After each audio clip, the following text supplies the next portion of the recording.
Tonight on To The Point, fighting ghost guns, the promising data just released and what the Supreme Court could soon decide. Plus, unfinished projects. What's next for a family of a local tiny home company now filing for bankruptcy? Tracking our weather impact alert days with heat alerts extending through Thursday, the new timing on when we get a break. And later, as we celebrate Hispanic Heritage Month, how a local clinic is expanding access to underserved communities. Good evening. As always, thank you so much for joining us on To The Point. I'm Alex Bell. Ghost guns in California. The state attorney general is calling it a crisis, but a new report published today shows solutions are moving communities in a promising direction. ABC 10's Becca Habegger explains. We've been able to really move the needle when it comes to our ghost guns. California Attorney General Rob Bonta, in a news conference Wednesday, touted the findings of a new report showing California law enforcement agencies are seeing a drop in the number of ghost guns used in crimes. Ghost guns are unserialized, untraceable firearms assembled by individuals who are not licensed to manufacture firearms, and mostly sold to people who aren't legally allowed to have them. You may recall the tragic story in March of 2022 when a father shot and killed his 3 daughters, an adult chaperone overseeing the custody visit, and himself at a Sacramento church. Investigators say he used an unregistered ghost gun. At the time, he was under a restraining order that barred him from possessing a firearm. The ghost gun industry has had widespread appeal to people who are too young or too dangerous to legally own firearms. Across the state, the number of ghost guns recovered in crimes rose sharply during the pandemic. But starting in 2022 and increasingly in 2023, those numbers, though still high, are coming down. Over the last 30 years, Bonta says, California has reduced its overall gun violence rate. That is because of action we've taken to reduce gun violence that are common sense, things like background checks and waiting periods, things like bans on large capacity magazines and on assault weapons. The ghost gun report comes just days after Governor Gavin Newsom signed a package of more than 20 gun safety bills into law. One law lets judges consider stalking, animal cruelty, or threats of violence as evidence for a gun violence restraining order. Another newly signed law creates stricter penalties for gun owners whose guns are accessed by a child, resulting in death or injury. And another targets ghost guns by requiring law enforcement agencies to prohibit their contracted vendors from selling guns that are supposed to be destroyed. Becca Habegger joining us right now. And Becca, on the federal level, ghost gun regulations are the subject of an upcoming Supreme Court case, right? Yeah, in fact, justices are set to hear the case on Tuesday. You know, in 2022, the ATF expanded its definition of firearms to include unassembled parts of gun receivers and frames. Now, that was challenged in court, and a federal judge ruled the ATF doesn't have that authority. So the Supreme Court will decide whether to uphold that judge's ruling or overturn it. All right, Becca, thank you for the update. We appreciate it. New tonight, Sacramento police say they have arrested a man in a 1980 cold case. Robert Lee Terry was taken into custody Friday in connection to the stabbing death of Helen Tracy. She was found dead in her apartment on Wyndham Drive in August of 1980, and this is video from that day. Tracy's 1-year-old son was in the apartment when she was found. Investigators say the two had been part of a paternity suit at the time of her death. Police say DNA evidence helped point to Terry as a suspect. He is in the Sacramento County Jail tonight facing a murder charge. Vacaville police are trying to track down a driver that hit a man and his dog. Officers say the 73-year-old and his dog were crossing Browns Valley Road and Vacaville Parkway around 9 Monday night when they were hit by a car. They say the driver took off after the man was thrown onto the roadway and the dog was dragged under the car. Investigators say the man was left with a dislocated shoulder, fractured hip, and femur. Thankfully, both him and the dog are recovering. Police are asking anyone who has seen a car with new or suspicious front end damage to call them, please. State and federal crews were back in Stockton today after a 5th day wrapping up cleanup efforts along the Smith Canal. Friday afternoon, law enforcement discovered a 380-gallon oil burner that was illegally dumped along Shimizu Drive. About a mile and a half of the canal and downstream Yosemite Lake were contaminated. Ever since then, crews have been on scene trying to prevent the oil from washing out to the San Joaquin River. The Coast Guard opened the oil spill liability trust fund to cover the initial response and accept claims from private dock owners who will have to clean up any leftover oil themselves. And tonight, in our continuing coverage of Anchor Tiny Homes abandoned projects, after months of complaints about the company's failures, the company's co-founder has filed for bankruptcy. So ABC 10's Jeannie Nguyen is joining us now with all the details of that case and what this also means for people who are owed money, right, Jeannie? Well, Alex, the company's co-founder, Austin Paulus, filed for Chapter 7 bankruptcy. Court records show the company owes more than $12.8 million. The filing says Paulus has a little more than $1.2 million in assets. Now, in the filing, multiple properties are listed as assets, including the home of his father, Scott Paulus, and brother, Colton Paulus, who is the company's CEO. Other assets include guns, jewelry, and even a dog valued at $200. Now, the filing lists nearly 90 pages of customers impacted by the company from the Bay Area to the greater Sacramento region. A Sacramento-based bankruptcy attorney that is not working on this case tells ABC 10 it may be difficult for anyone to see any money from this case. Problem, unfortunately, is when these end up filing, usually there is a huge amount of tax debt. And to the extent there are assets, oftentimes that doesn't even cover the tax debt. And the tax man stands ahead of everybody else. I did try reaching out to the CEO, Colton Paulus, for comment today, but he did not respond. Austin Paulus's attorney tells me no one from the firm is able to comment about this case. Alex. All right, Jeannie, thank you so much. Next, on to the point, the largest dam removal project in U.S. history, now completed. What this means for people living in the area.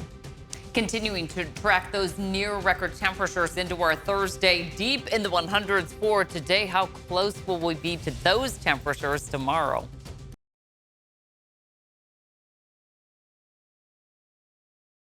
The world's largest dam removals project is officially complete. All 4 dams on the lower Klamath River have been removed. For more than 100 years, these dams blocked over 400 miles of native fish habitat. Restoration efforts will continue over the next several years to rehabilitate the 2,200 acres of formerly submerged land.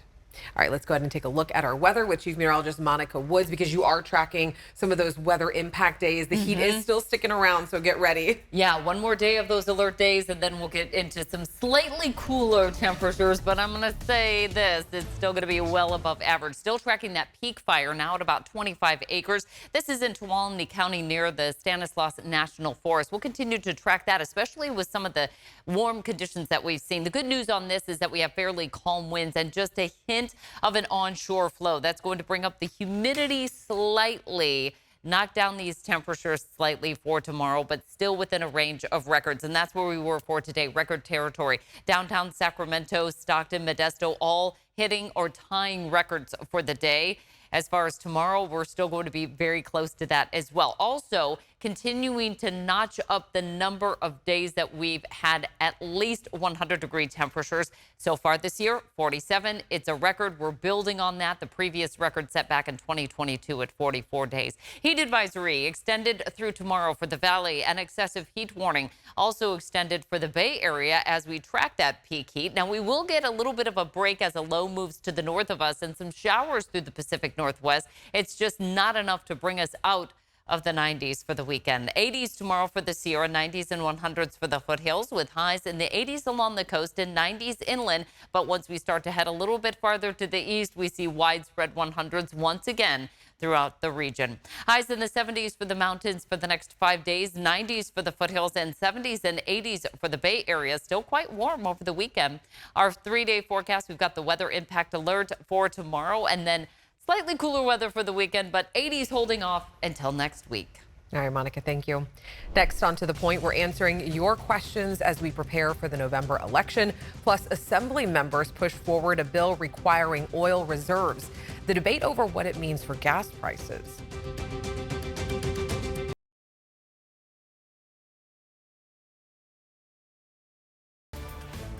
Tonight in Your Voice, Your Vote, we are just 33 days away from the November election, and ABC 10 is working to connect you with the information that you need to vote. So our team is taking your questions and, of course, getting you answers. Here's reporter Brandon Ritteman. We got a question from Will that seems to come up every election. He says, I am a registered independent. Will there be coverage related to other candidates that don't have the funding the major parties have? Thank you, Will. And to answer you straight, probably not. First of all, in California, this question really only applies to the presidential race. For all the other races, the top 2 vote getters in the primary, those are the ones that appear on the November ballot right now.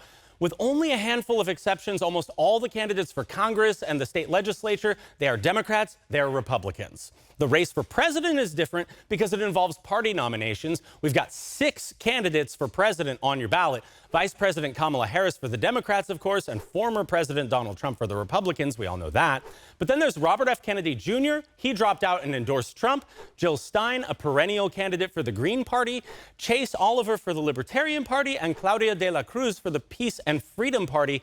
All of them have candidate statements that you can read in the online voter guide. But I'm not going to sugarcoat it, Will. I would be shocked if you hear anybody talk about these minor party candidates on the news again after this segment right now. Minor party candidates often get no support in the polls, and if they do, it's like 1 or 2%. They're just not realistically poised to become president. Traditionally, third-party candidates don't get invited to the debates unless they have 15% support in the polls. Now, you can argue if the lesser-known candidates got more news coverage, they might have more of a shot. It's not wrong, but really, this is a chicken and egg thing. In the news business, it's not our role to hatch a new political movement. It's our job to cover the politics we actually have, because that's what's going to decide who runs our government. If a third party starts to win big races, they're going to start earning more news coverage. I promise you that. We are always watching for it. And if you have questions of your own, head over to abc10.com/vote, and you'll find our survey where you can tell us what else you want to know about voting and the election. The Senate has agreed to return to Sacramento for a special session to address gas prices and big oil. It comes after Assembly members passed a bill yesterday that would require oil refineries to maintain additional inventory that they can draw from during maintenance periods to sustain a steady supply. It would also authorize the California Energy Commission to require refiners to plan for resupply during refiner maintenance outages. Gas prices surpassed $6 per gallon last September, costing consumers an extra $2.2 billion. The goal is simple: guarantee that fuel reserves are readily available for consumers during maintenance events and supply constraints. Several lawmakers, both Republican and Democrat, have been critical of the bill over fears that it would drive up prices at the pump by restricting supply. If we didn't come here to actually lower consumers' gas prices, then why are we here? And what I'm hearing is that all we're really considering is this proposal from the governor that doesn't lower gas prices. At best, in theory, it will stop gas price spikes. The Senate President Pro Tem says they plan to meet next week to take up the measure with plans to pass it by next Friday.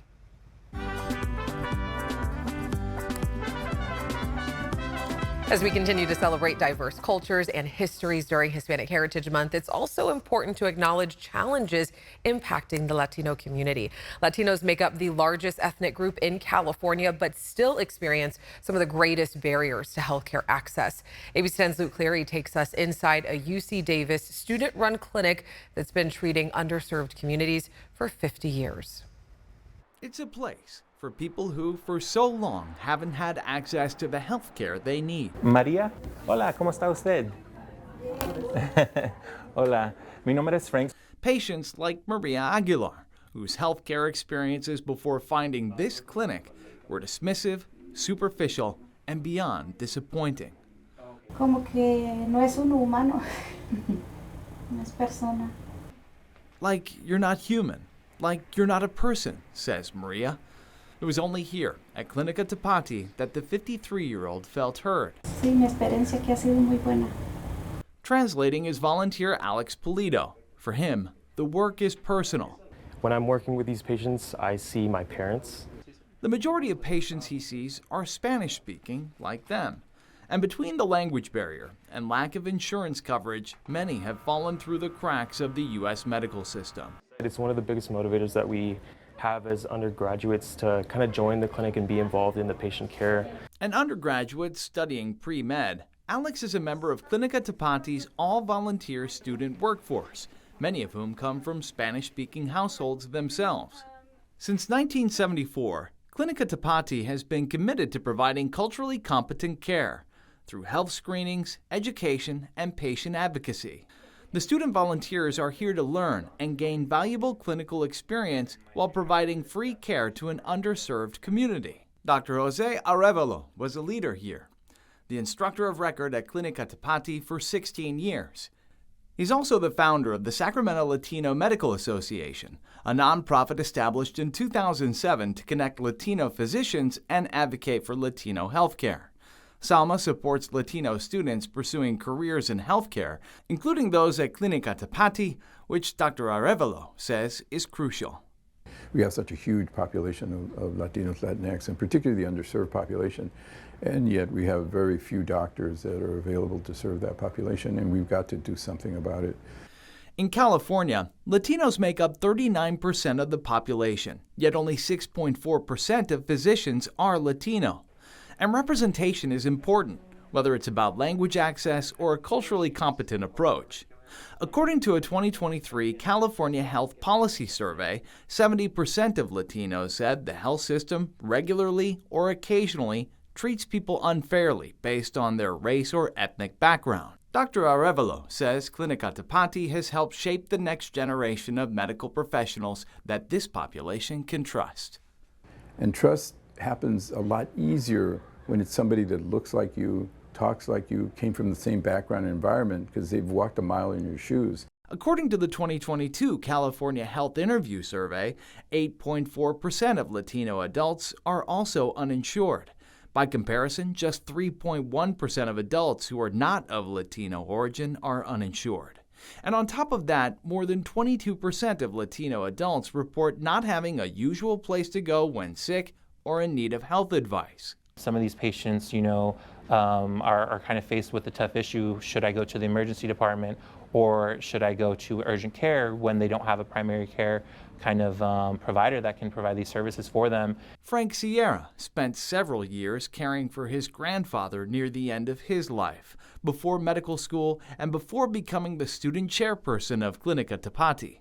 And attending a lot of these appointments and seeing that there was a lack of Spanish-speaking healthcare providers is something that really inspired me to not only want to serve as a translator, but also kind of be the provider for patients like my grandfather. Like the other student volunteers at Clinica Tapati, Frank is gaining valuable hands-on experience that will serve him well as a doctor, while at the same time giving voice to patients like Maria, like Frank's grandfather. Even though he's not here, I do know he's proud and, especially of the type of work that I hope to do as a future physician to really impact these communities that are otherwise overlooked. Making an impact on an overlooked community and building trust. More than just medical care, it's treating people like people and building a connection with them to build trust, right? Essentially is what's the end goal, right? It's been Clinica Tapati's mission for 50 years. Treating people today and training the doctors of tomorrow. In Sacramento, Luke Clary, ABC 10. And the clinic provides a broad range of services free of charge every Saturday at WellSpace Health Clinic on J Street in Midtown Sacramento. Still ahead, why you might see a credit on your electric bill this month.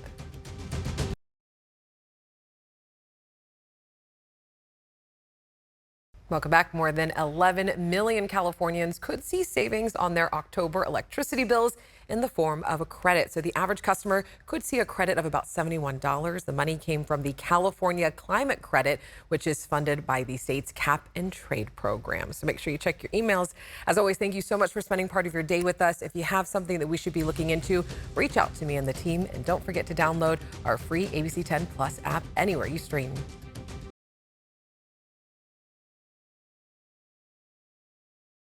Hey, it's Alex. I just wanted to say thank you so much for watching. The To The Point team and I love hearing from you, and I hope that you'll stay in touch. And don't forget, you can always email me and the team at tothepoint@abc10.com, or you can even send us a text message at 916-321-3310.